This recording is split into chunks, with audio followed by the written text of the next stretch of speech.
Quero convidá-lo a abrir sua Bíblia na primeira carta de Paulo aos Tessalonicenses, no capítulo 3.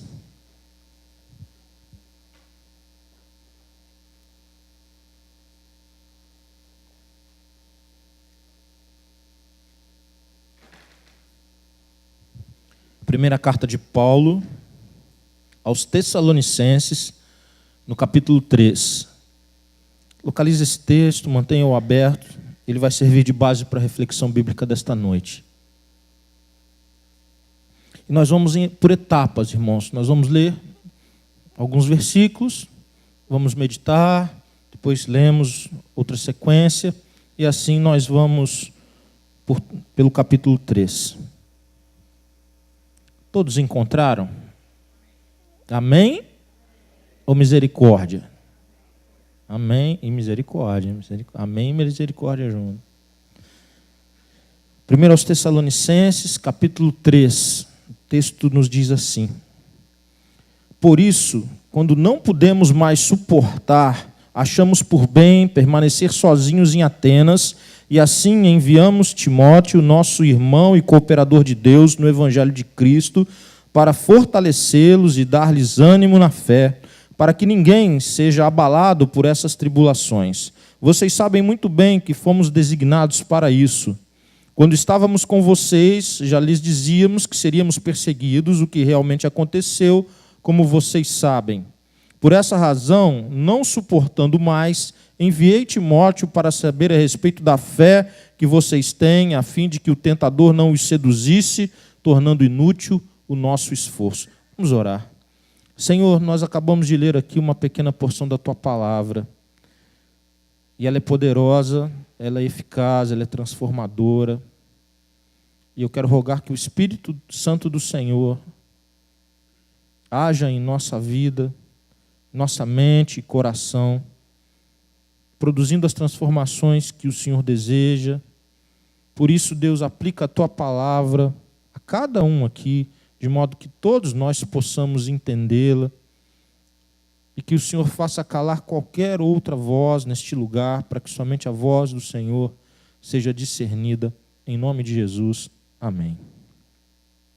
Amados, nós estamos dando sequência às reflexões em 1 Tessalonicenses.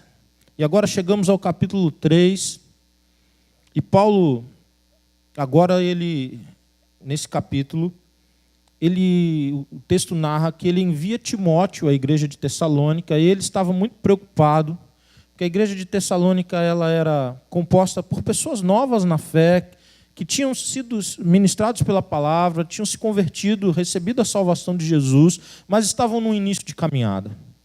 E preocupado com isso, Paulo manda Timóteo e vai para Atenas. Apesar dele repetir aqui algumas vezes o desejo dele de estar em Tessalônica, de ir a Tessalônica, mas abriu-se uma porta grande, espaçosa para o Evangelho, e Paulo vai até Atenas e dá sequência ao seu ministério, mas ele confia no seu discípulo Timóteo, e ele envia então Timóteo a Tessalônica para estar com a igreja de Tessalônica, e Timóteo então retorna a Paulo, trazendo notícias da igreja, como que a igreja estava, como é que andavam as coisas.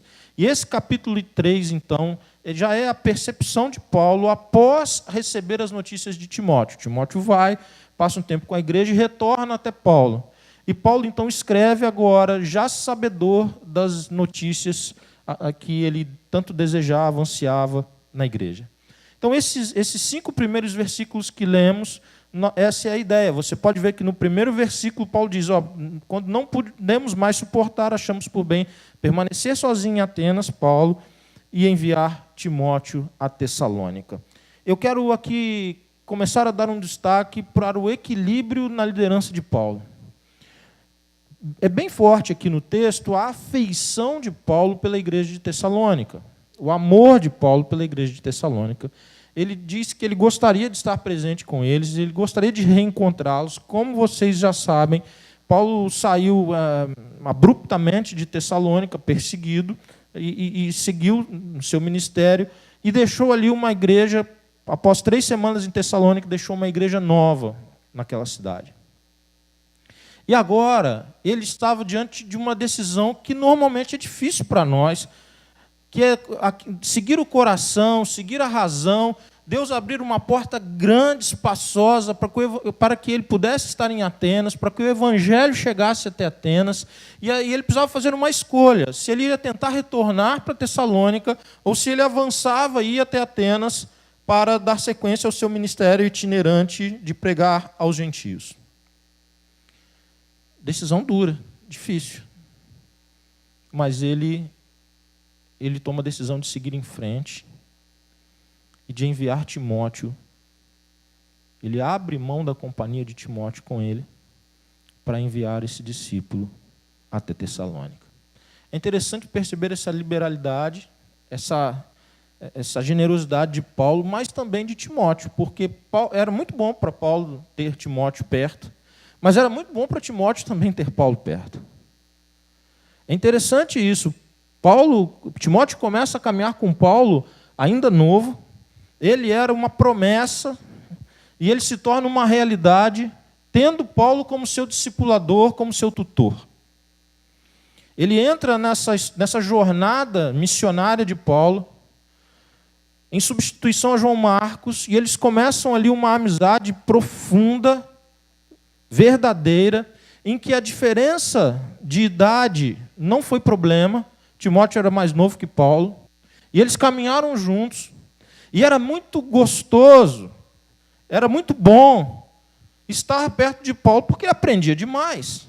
Mas agora chegava o momento também dele começar a ir se desgrudando de Paulo. E essa relação do discipulado é assim mesmo. O relacionamento discipulador envolve essas percepções do tempo de se aproximar, de estar junto, de caminhar ao lado, muito próximo, e o tempo também de ir descolando, para que o outro não seja para sempre alguém somente ligado a você. Quando Paulo fala que para as pessoas olharem para ele como uma referência, para que eles pudessem então ver Jesus através dos atos de Paulo, Timóteo convivia com Paulo dia a dia e pôde ver muito de Jesus nas ações de Paulo. Mas Paulo não estava discipulando Timóteo para ser um seguidor dele tão somente. Ele reconhecia o chamado de Timóteo, ele reconhecia que Deus usaria Timóteo, e agora ele começa, por um breve tempo, ele envia Timóteo, Timóteo volta, e um pouco mais adiante ele vai pastorear uma igreja por orientação de Paulo, e eles vão se separar mesmo. Existem dois momentos fundamentais nesse processo de aproximação e distanciamento dentro do discipulado. O primeiro é quando você está numa evangelização discipuladora, quando você está evangelizando alguém, quando você está nos primeiros passos com alguém. É muito importante que você esteja perto. É fundamental a sua presença. E o texto vai nos ensinar isso. Lá tinha vários novos crentes. A igreja era muito nova. E Paulo era sabedor disso. Então, o que ele não podendo estar, o que ele faz? Ele envia alguém que já fosse mais maduro. Porque presença para novo crente é fundamental. Fundamental. Um outro momento é quando esse discípulo ele vai começar a exercer liderança. Esse momento também é muito importante que você esteja perto. E há entre esses espaços nuances, e aí são circunstâncias, se há problemas maiores ou menores, se o vento está soprando favorável, se está soprando contrário na vida dele. Mas isso é um processo de amizade mesmo. Mas na conversão, no início da caminhada, e quando ele começa a viver as primeiras experiências de liderança, é fundamental que aquele que o discipula esteja muito perto. E nós vemos isso aqui, irmãos. Paulo envia Timóteo, e Paulo havia preparado Timóteo, confiava. Olha a apresentação que ele faz de Timóteo. Nosso irmão, cooperador de Deus no Evangelho de Cristo. As credenciais de Timóteo, que Paulo dá àquela igreja. E qual o objetivo? Paulo manda Timóteo para pegar a notícia? Não somente isso. Olha o que o versículo 2 diz. A parte final do versículo. Que ele enviava Timóteo para fortalecê-los e dar-lhes ânimo na fé, para que ninguém seja abalado por tribulações. Fortalecer e dar ânimo. Todo começo é difícil, irmãos. De qualquer coisa. Qualquer coisa. Você vai empreender. O começo é muito difícil. Muito difícil. Você vai se colocar profissionalmente. Puxa, o começo é difícil demais. É muito desafiador. E Paulo, sabedor disso, envia Timóteo para que a presença de Timóteo trouxesse encorajamento para aquelas pessoas, para que eles fossem reanimados ou se mantivessem animados, para que eles pudessem vencer aquele momento de tribulação e continuarem na caminhada da fé. Quantas pessoas talvez tenham passado pela sua vida e eles sinalizaram que receberam a salvação, eles sinalizaram o início de uma caminhada com Jesus, eles sinalizaram um despertar da fé e foram logo naquele começo se perderam. Quantos homens e mulheres que pareciam ser tão promissores, que pareciam que iam arrebentar, que iam fazer acontecer, foram abafados no início de uma jornada. Talvez você se lembre de alguém, ou se lembre de alguns. Existem muitas coisas que não estão sob nosso controle. Muitas circunstâncias não estão sob o meu controle ou o seu. Mas é muito importante que nós tenhamos paz, de que nós dispensamos a atenção correta àqueles que estão no início de uma jornada. É muito importante que eu e você tenhamos paz em Deus, de que se alguém não prosperar na fé, não foi porque nós não nos esforçamos, nós não demos atenção, nós não nos fizemos presente. E talvez seja essa uma grande crise para a igreja. Porque o modo como nós vivemos o Evangelho, às vezes cobra-se do líder, e eu não estou falando apenas do pastor, ou do meu ministério, ou da figura do pastor, exclusivamente. Também, porque qualquer líder. Às vezes cobra-se do líder uma presença muito constante para cristãos que já deveriam estar dando fruto, mas que ainda demandam do seu líder de PGM, líder do ministério, pastor, uma atenção excessiva, se compararmos com o tempo de jornada. Ele era para estar dando fruto, ele era para estar cuidando de gente, mas ele se acomodou numa etapa do processo em que ele apenas é cuidado. E o que isso gera? Gera uma super atenção para aqueles que já deveriam estar dando atenção para outros. Paulo deu muita atenção para Timóteo. E agora? Timóteo dava atenção para a igreja. Timóteo tinha as demandas dele, certeza, todos têm. Timóteo tinha as circunstâncias dele, todos temos. Ele tinha também. Mas agora, ele é chamado ao quê? A exercitar. Ele é chamado para olhar além de si mesmo. Ele foi formado para servir a outros, assim como Paulo o servira. Esse é o modelo. Esse deveria ser o caminho para todos nós. Nós vamos precisar de cuidado sempre, irmãos. Mas eu não posso viver apenas sendo cuidado. Se eu apenas estou demandando cuidado, é porque alguma etapa desse processo se interrompeu em minha vida. Porque já há tempo para cuidar de outros. Esse processo com Timóteo revela isso. O texto continua, irmãos. E agora no versículo 6, 7, 8, o texto nos diz assim: agora, porém, Timóteo acaba de chegar da parte de vocês, dando-nos boas notícias a respeito da fé e do amor que vocês têm. Ele nos falou que vocês sempre guardam boas recordações de nós, desejando ver-nos assim como nós queremos vê-los. Por isso, irmãos, em toda a nossa necessidade e tribulação, ficamos animados quando soubemos da sua fé, pois agora vivemos, visto que vocês estão firmes no Senhor. Boas notícias trazem renovo espiritual. Paulo, preocupado com aquele povo que tinha nascido, que ainda era verdinho, manda Timóteo, e as notícias chegam, e as notícias são muito boas. As notícias são as melhores, porque eles permaneciam firmes na fé. E é interessante que Timóteo vai para cuidar, para zelar, para proteger, mas quando ele volta e entrega a notícia para Paulo, eles festejam juntos. O coração de Paulo é que se enche de alegria, e imagino que o de Timóteo também, obviamente. Eles são renovados no chamado deles pelo fato de quem eles servem dar fruto. Irmãos, tem um princípio aqui que ele é maravilhoso. A expressão é muito forte, irmãos. Olha a expressão de Paulo. Versículo 8. Ele recebe a notícia. Recebe a notícia de que as notícias são boas. Ele recebe a notícia a respeito da fé, do amor, das boas recordações que guardavam do tempo que eles passaram juntos, do desejo de reencontrá-los. Notícias ótimas. Eles continuavam caminhando. E Paulo, então, o versículo 8 que li diz assim: pois agora vivemos, visto que vocês estão firmes no Senhor. Pois agora vivemos. É renovo mesmo.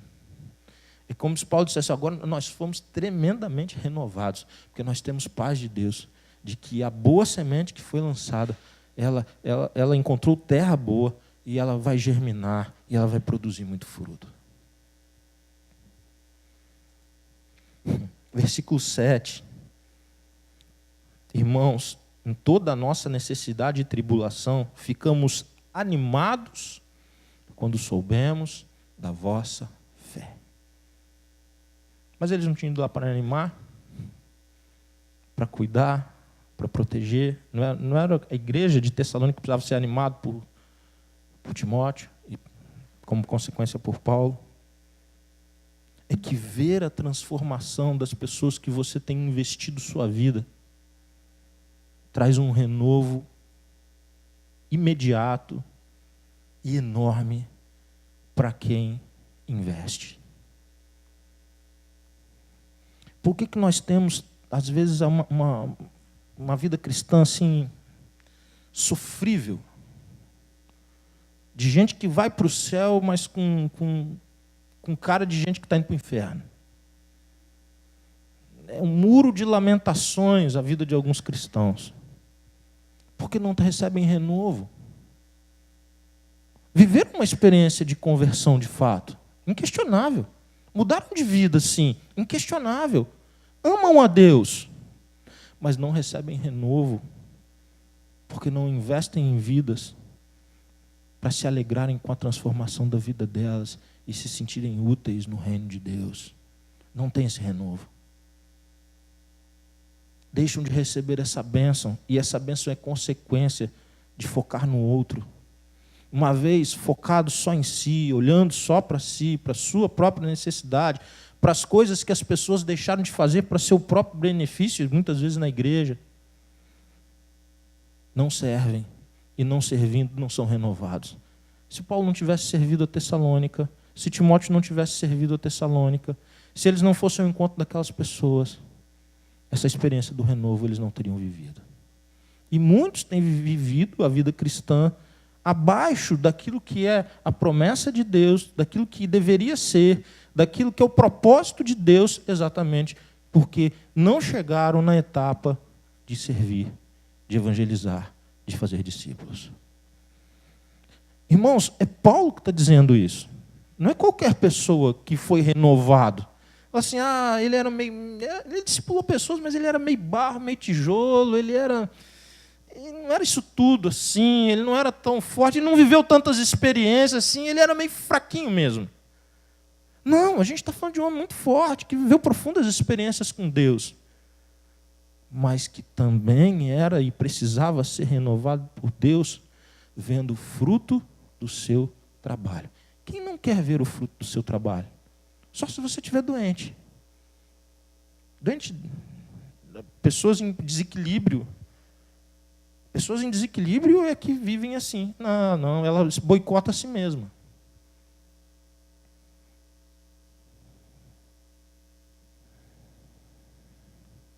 Boas notícias trazem renovo, irmãos. Trazem renovo profundo. Como fez bem ao coração de Paulo e de Timóteo saber que aqueles que eles haviam investido prosperavam na fé. Tem um exemplo muito forte na igreja da ausência desse renovo. E se você tem um tempo de casa, você vai conseguir fazer essa leitura. Se você tem um tempo já de caminhada, você vai perceber isso. Nós podemos ter vou dar o exemplo do pequeno grupo, ou célula. Você tem uma célula maravilhosa, você tem um pequeno grupo maravilhoso, e você gosta muito das pessoas, e é muito bom estar ali com elas, e há uma grande afinidade, aceitação, parceria e etc.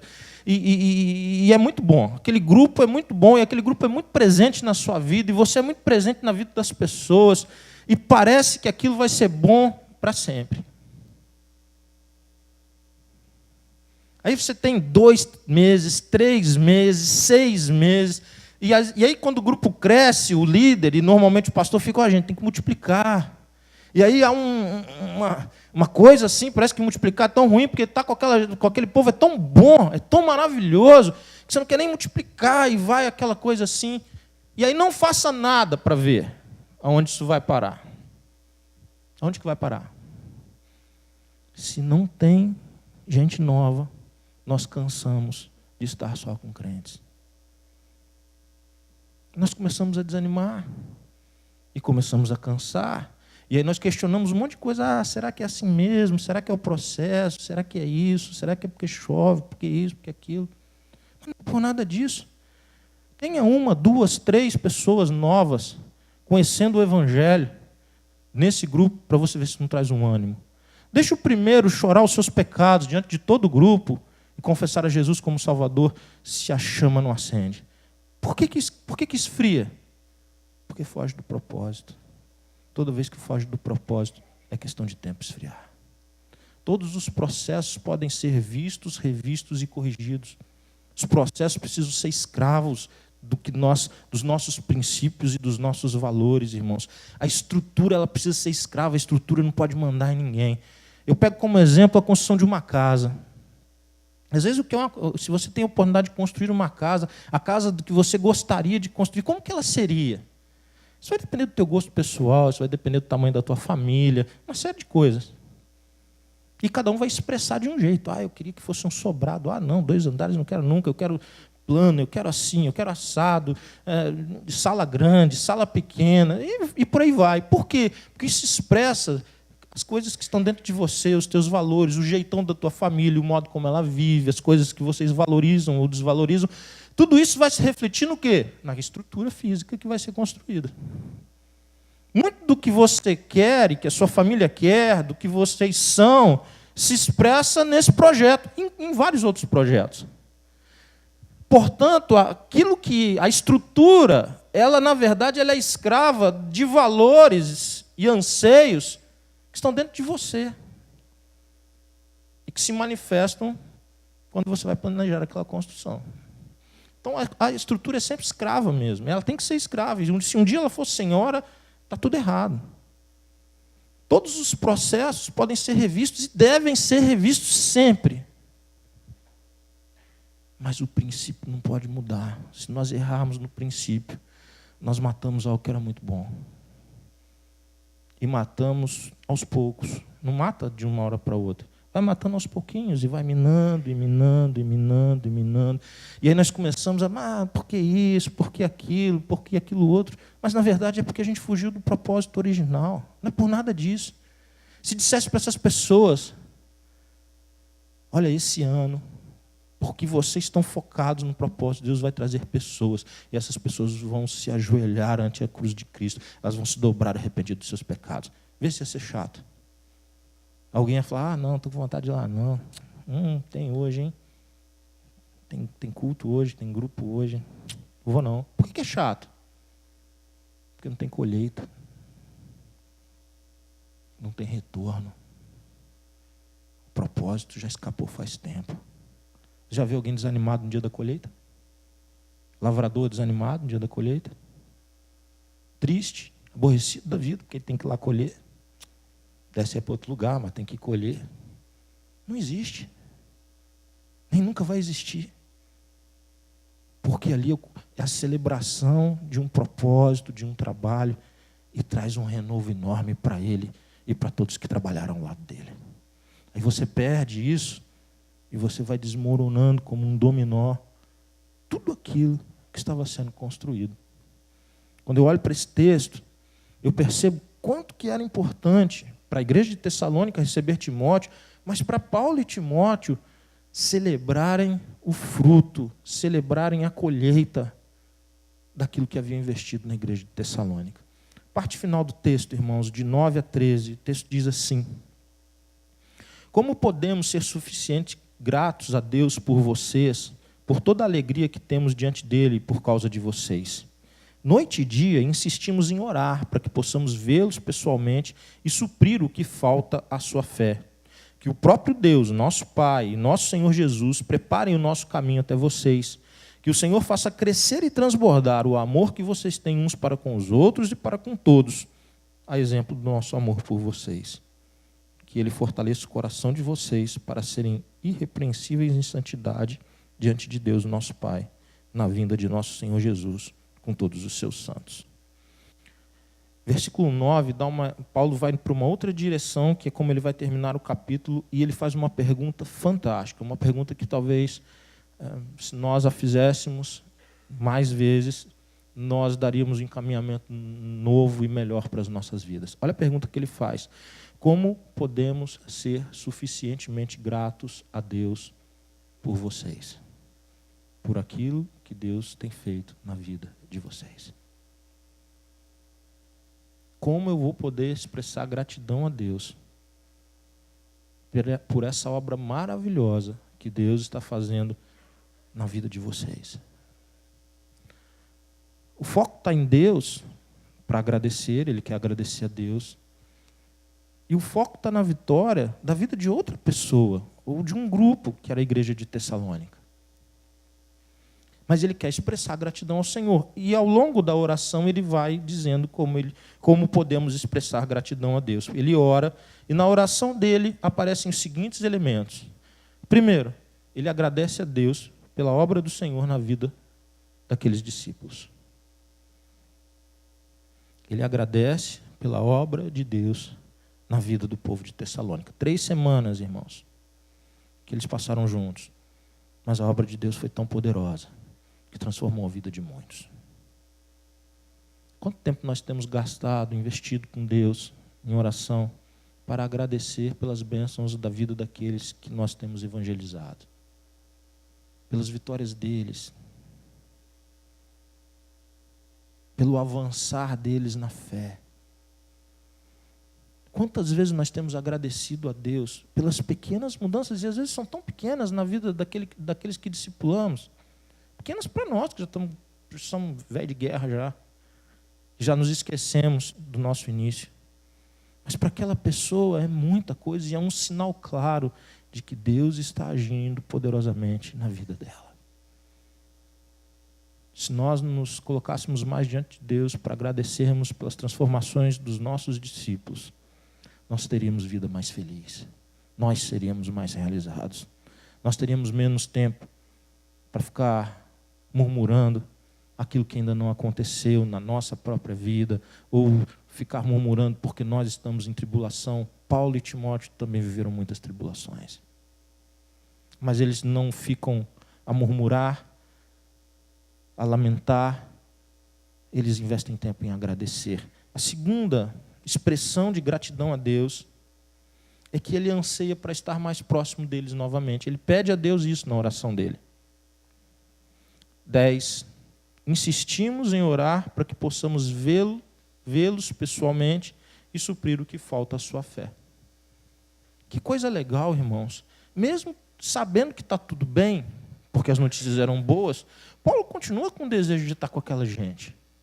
Paulo continua alimentando o quê? Relacionamento. Muitas vezes nós não podemos estar com aqueles que são alvo da nossa atenção, que são alvo do nosso discipulado. Nós podemos orar de longe, Paulo faz. Se nós tivermos alguém perto, nós pedimos para aquela pessoa ir lá dar uma atenção. É o que Paulo fez, mandou Timóteo. Nem sempre nós vamos conseguir estar perto, mas é um mau sintoma quando a gente já não quer estar perto de quem a gente discipula. É mau sintoma, irmãos. Quando nós mesmos começamos a dar migué, para não estar perto das pessoas que nós deveríamos estar perto, porque Deus está trabalhando na vida delas, usando a nossa vida como instrumento. Mesmo tendo boas notícias, e às vezes nós aproveitamos aquele momento melhor, e fala, ixi, agora eu vazo. Por quê? Porque é assim mesmo, servir pessoas dá trabalho, e dá muito trabalho. Mas é um ótimo sintoma perceber que mesmo em prosperidade, a igreja de Tessalônica, prosperando na fé, Paulo os tem de fato no coração. E se Deus permitisse, ele não pensaria duas vezes em estar perto daquele povo novamente. Terceira e última expressão de gratidão que eu encontro nesse texto. Ele intercede para que aquele povo que já era amoroso, porque o texto acima diz isso, que era uma das coisas que ele agradeceu, além de amorosos, eles fossem santificados e prepararem-se, e estivessem preparados para encontrar-se com Deus. É como termina o texto. Fala da vinda do nosso Senhor Jesus com todos os santos. Você está preparado para encontrar com Jesus? O seu discípulo está preparado para encontrar-se com Jesus? Se você perguntar isso para o seu discípulo amanhã, quando você estiver com ele, no trabalho, no tatame, na faculdade, no vestiário, se esse assunto viesse, você perguntasse, você está preparado para encontrar-se com Deus? É sintomático isso, viu? É sintomático isso. Paulo, muito assertivo, ele pede para eles serem mais amorosos, para eles se santificarem a cada dia, porque ele sabe que há um fim e uma conquista que é superior a toda e qualquer conquista que tenhamos nesse tempo. O objetivo do discipulado de Paulo não era que aquela pessoa tivesse apenas uma vida melhor, mais equilibrada e etc. Não era só isso, não. O Evangelho, por si só, a essência do Evangelho traz tudo isso. Mas o objetivo do Paulo era que os seus discípulos tivessem paz com Deus, alegria com Deus e esperança de vida eterna. Amém, irmãos? Isso é discipulado. Isso é discipulado. Uma vida em que o amor que vem de Deus, a busca pela santificação nos conduzem, e dos nossos medos nos conduzem de tal forma que os nossos medos vão ficando para trás. Nós temos absoluta confiança em Deus. A confiança não é nossa, porque enquanto a confiança estiver conosco, nós não temos essa paz, mas é a confiança de que esse Deus é misericordioso e perdoador. Então eu posso olhar para frente, eu posso olhar para o alto com esperança. Eu quero encerrar a minha fala, irmãos. 3 formas pouco usuais de agradecermos a Deus. Agradecer orando pelos benefícios na vida do discípulo. Agradecer pedindo a Deus e ansiando estar perto do discípulo, intercedendo para que o seu discípulo seja mais amoroso, santificado e preparado para encontrar-se com Deus. Ele vê isso na sua vida. Ele vê em você alguém arraigado a esse mundo, enraizado profundamente a esse mundo. Deus me livre do Senhor Jesus voltar hoje, ou me chamar hoje. Ou ele vê alguém que já está com as contas acertadas com Deus. Fala, Deus, se for agora, amém. Se for daqui a 80 anos, amém. Isso não é o mais importante. O seu testemunho é veemente quando você vive de forma desarraigada desse mundo. Porque foi de fato isso que Jesus fez. Jesus tirou você com raiz e tudo do lugar onde você estava plantado. Isso que Jesus fez. Você estava enraizado com raízes profundas nesse mundo e no pecado. E o Senhor Jesus arrancou você com raiz e tudo para uma nova vida com Ele. Baixe sua cabeça, feche seus olhos, em nome de Jesus.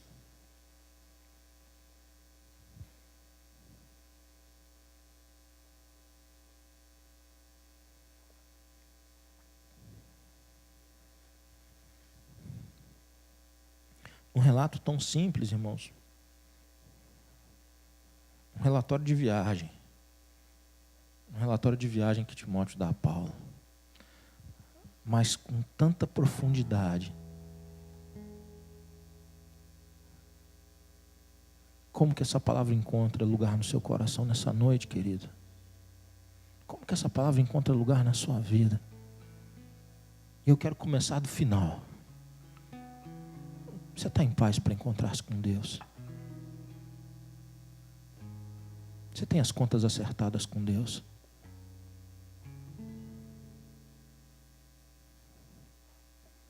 Eu tinha muito medo de morrer, eu já contei isso aqui algumas vezes. Minha juventude, eu tinha muito medo de morrer. E era estranho, porque jovem não tem medo de morrer.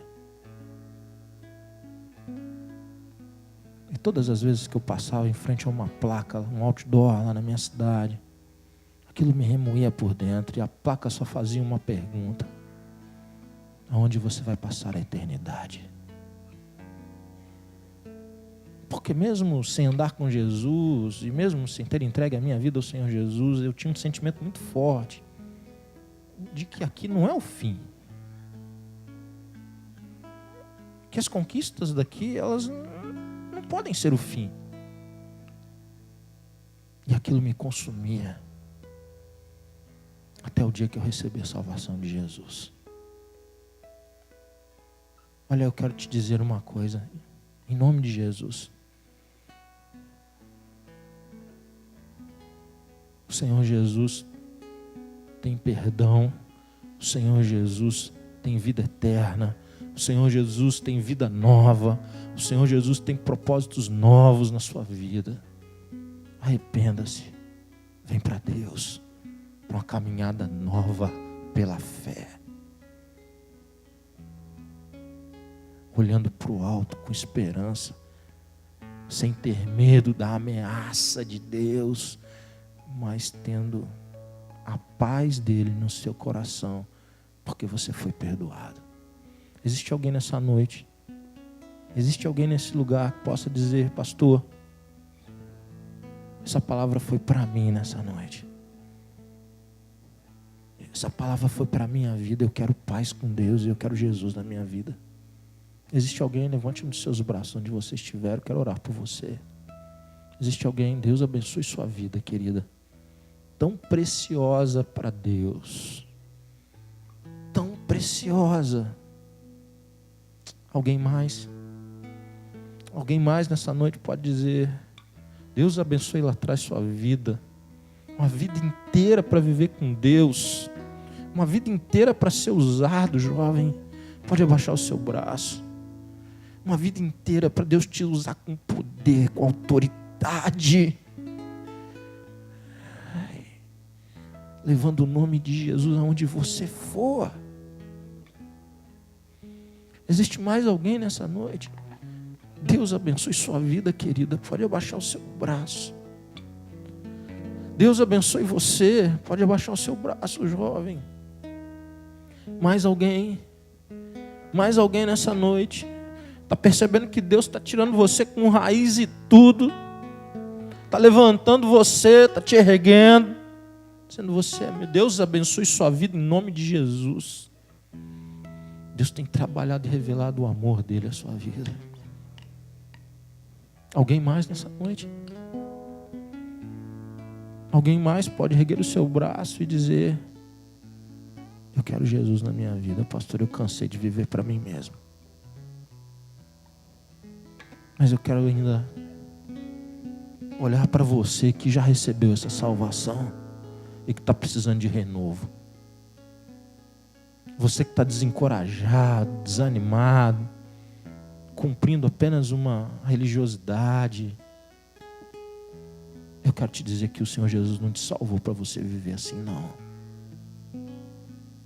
Ele não te salvou para você ser morno de jeito nenhum.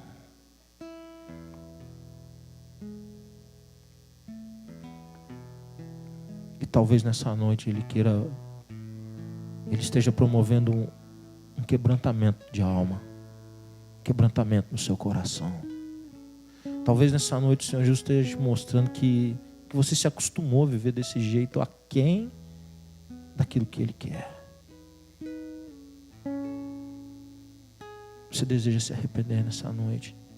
Você deseja confessar ao Senhor Jesus que você está vivendo muito mais para você do que para Ele, para os teus interesses do que para o reino, para as tuas prioridades do que para a glória dEle? Porque na verdade você deixou de olhar para o alto faz tempo, está olhando só para essa terra, para as conquistas dessa terra, e se tornou escravo disso. Essa palavra encontra lugar no seu coração. Eu quero orar por você, meu irmão, minha irmã. Essa palavra encontra lugar no seu coração. Levante um dos seus braços. Eu quero orar pela sua vida. Alguém mais? Deus abençoe. Deus abençoe. Alguém mais nessa noite? Arrependido? Eu quero te dizer uma coisa. Não sai daqui culpado não, viu?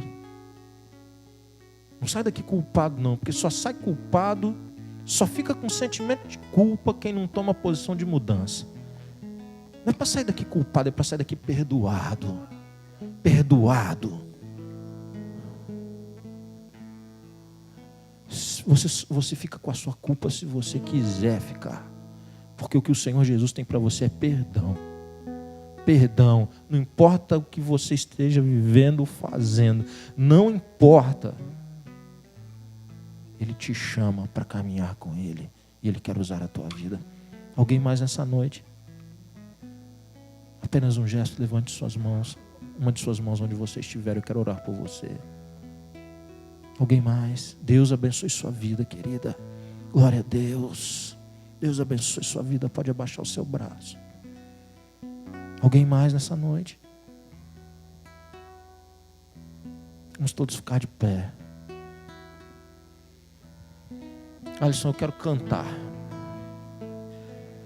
Eu quero cantar, eu quero louvar a Deus. Nós vamos encerrar louvando ao Senhor.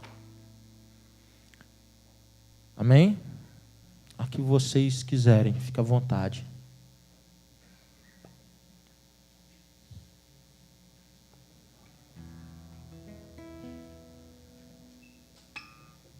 Fica à vontade.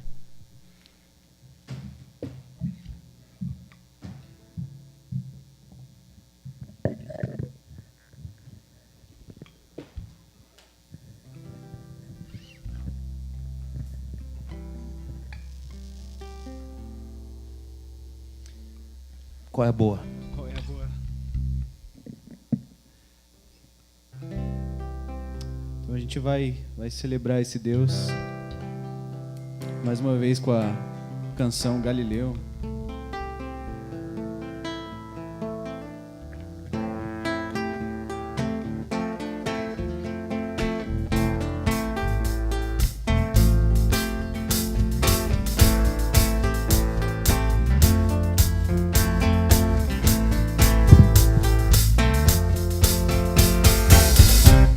Deixou sua glória, foi por amor, foi por amor.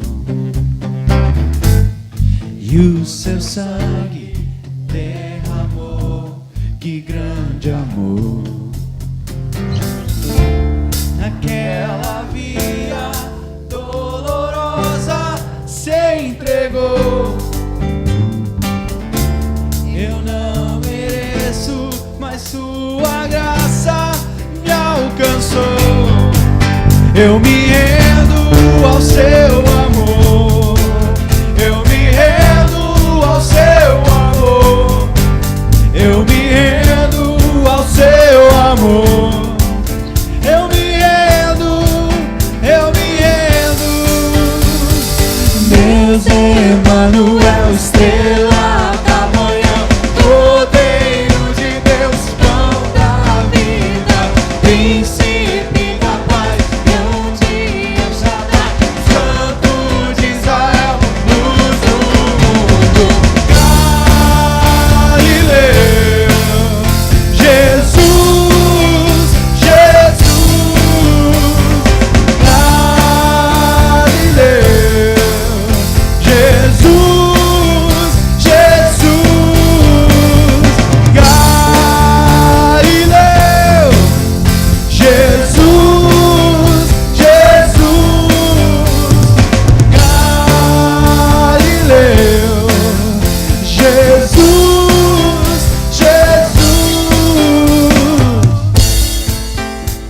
Eu quero convidar você que levantou seu braço para vir aqui à frente. Vem agora, eu quero orar com você aqui à frente. Agora, não pode vir sozinho, gente. Tem que vir todo mundo. Se você conhece quem está aqui, esse é um momento mais que especial. Rodrigo, não precisa tocar não. Tem gente aqui para você abraçar, para você estar junto, para agradecer a Deus junto. Nós vamos celebrar. Deixa ter um instrumento aí. Pessoas valem mais que um instrumento. A gente precisa agradecer a Deus. Agradecer a Deus. Senhor, essa noite, Pai, o Espírito do Senhor agiu aqui de forma muito poderosa, Deus, produzindo vidas novas para a Tua honra e glória. Muitas pessoas estão entendendo, Deus, o Teu amor, o Teu perdão, e elas não querem sair daqui com culpa. Elas querem sair aqui perdoados e renovados. E é isso que o Senhor oferece através do sangue de Jesus. E eu te glorifico e te exalto, Deus. Porque o Senhor olhou para essas vidas, e o Senhor olhou para o íntimo delas. E o Senhor falou ao coração delas de um jeito que elas entenderam o Teu amor, o Teu perdão, a Tua graça, o Teu favor. E elas sairão daqui, Deus, renovadas, completamente lavadas, perdoadas, lavadas no sangue do Cordeiro. Deus, muito obrigado por cada um que tem investido para que essas vidas pudessem conhecer o Teu amor. Que essa amizade, que esse relacionamento seja melhor a cada dia, Deus. Deus, se há algum temor no coração, e às vezes a gente vem para frente assim, mas com muito temor no coração, a gente fica pensando, mas será que vai dar certo dessa vez? Será que eu vou conseguir? Será que eu não vou desistir? Que o Espírito do Senhor vá removendo tudo isso, porque nada disso é do Senhor. Tira tudo que não é do Senhor, Deus, todo pensamento mal, toda experiência que já foi negativa, vai lavando, vai limpando, vai perdoando e vai transformando, Deus, para que haja esperança e paz para se encontrar contigo na glória e todo dia, Deus, para que haja alegria de andar com o Senhor e dizer, olha, eu estou com Jesus, minha vida mudou. Eu tenho uma nova vida, uma vida que eu nunca tive. O amor dele me alcançou. Deus, confirma essas vidas no teu altar. E aqueles, ó Deus, que nessa noite entenderam que estão mornos, aqueles que entenderam, Deus, que em algum momento pegaram uma rota que não é a rota do Senhor, um caminho que não é o caminho do Senhor, são salvos, são teus, mas se desviaram do propósito central e maior. E hoje se arrependeram e estão aqui, Deus, renovando a aliança que já fizeram com o Senhor. Que mais uma vez o Senhor cele essa vida para a honra e glória do teu nome. Obrigado, Deus, por tudo que o Senhor realizou aqui nessa noite. Que o amor de Deus, nosso Pai, que a graça salvadora de Jesus Cristo e as doces consolações do Espírito Santo de Deus sejam derramadas de forma viva, rica e abundante sobre a sua vida, sobre a sua família, sobre todo o povo de Deus. Amém.